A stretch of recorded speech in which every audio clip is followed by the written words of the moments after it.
Alam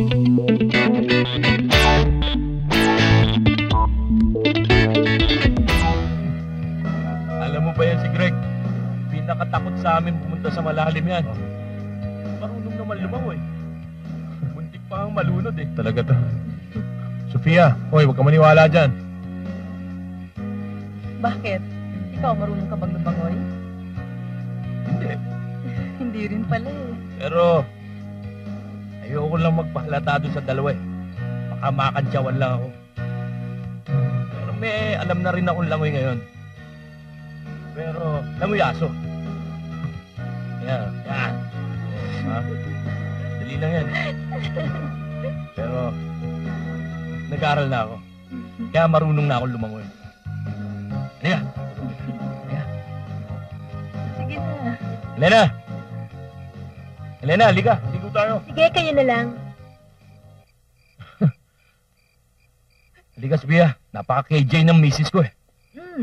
Halika na, tuturuan naman kita ng ibang style. Teka. Ha?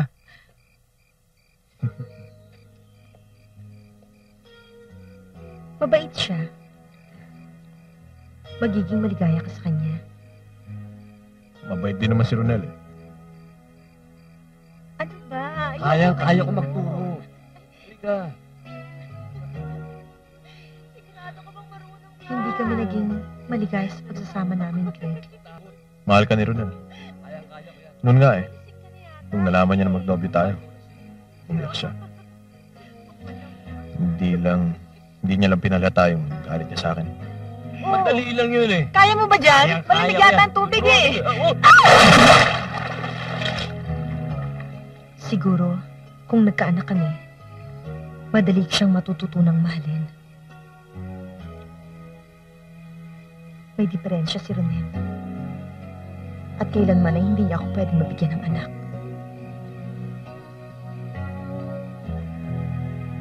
O ano ngayon? Nasa na yung langoy palaka mo?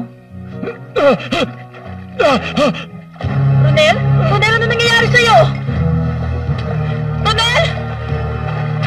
Diyos ko! Greg!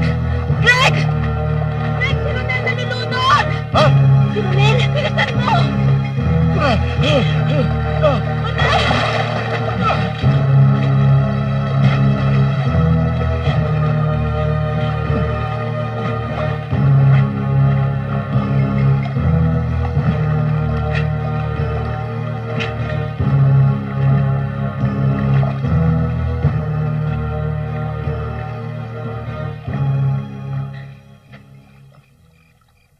Ronel!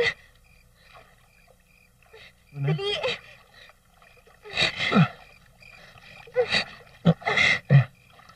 Ronel? Ronel? Ronel?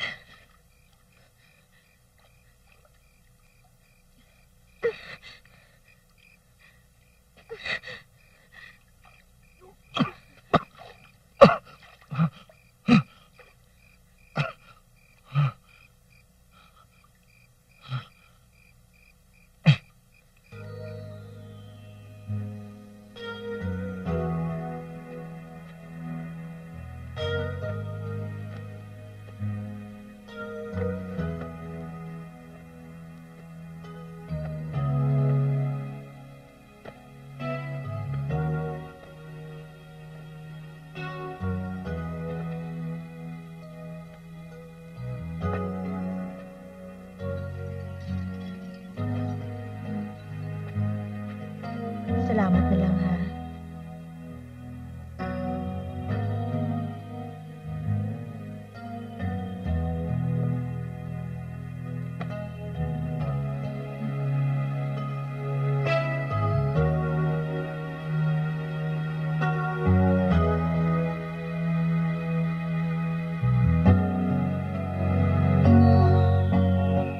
Kailangan na akong bumalik sa kwarto ko.